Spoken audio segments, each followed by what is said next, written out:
بسم اللہ الرحمن الرحیم۔ السلام علیکم۔ حضرت آدم علیہ السلام اور ہرنوں کا واقعہ بیان کیا جاتا ہے کہ جب حضرت آدم علیہ السلام زمین پر تشریف لائے تو زمین پر رہنے والے مختلف حیوانات ان کی زیارت اور سلام کے لیے حاضر ہوئے۔ آپ علیہ السلام نے آنے والے جانوروں کو ان کی حیثیت اور منزلت کے مطابق دعا فرمائی۔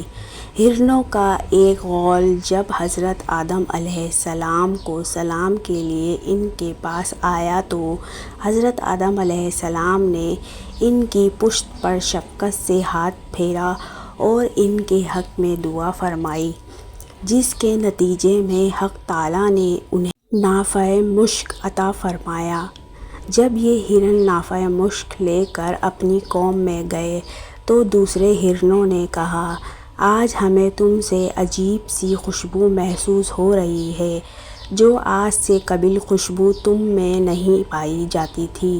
یہ خوشبو کہاں سے لائے ہو؟ ہرنوں نے کہا، ہم خدا کے بندے حضرت آدم علیہ السلام کی زیارت کے لیے گئے تھے۔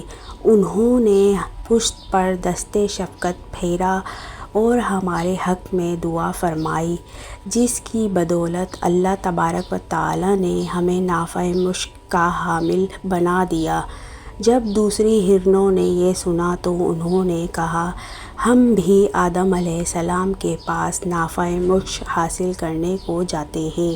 یہ کہہ کر وہ حضرت آدم علیہ السلام کے پاس آئے اور ان کو سلام کیا۔ حضرت آدم علیہ السلام نے ان کی پشت پر شفقت کا ہاتھ پھیرا اور ان کے لیے دعا فرمائی، مگر ان میں وہ خوشبو پیدا نہ ہوئی۔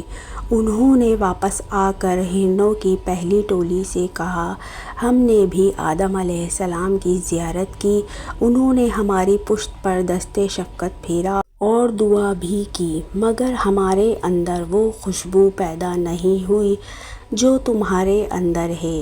تو دوسرے ہرنوں نے جواب دیا، ہماری اور تمہاری نیت میں فرق تھا۔ تم نے حضرت آدم علیہ السلام کی زیارت کو خلوص نیت سے انجام نہیں دیا، بلکہ تمہاری نیت یہ تھی کہ پروردگار تم کو بھی نافع مشک عطا کرے، اس لیے تم محروم رہے، اور ہماری نیت خالص تھی، لہٰذا حق تعالیٰ نے ہمیں اس خوشبو سے نوازا، اور یہ خوشبو قیامت تک ان کی نسلوں میں باقی اور قائم رہے گی۔ پس جو بھی اپنے عمل کو خلوص نیت سے اللہ کے لیے انجام دے گا تو اس کے آثار اور برکات اس کے لیے اور اسی طرح اس کے لواحقین کے لیے روز قیامت تک قائم رہیں گے۔ سبحان اللہ۔ اللہ تعالیٰ ہمیں بھی توفیق دے نیک کام کرنے کی۔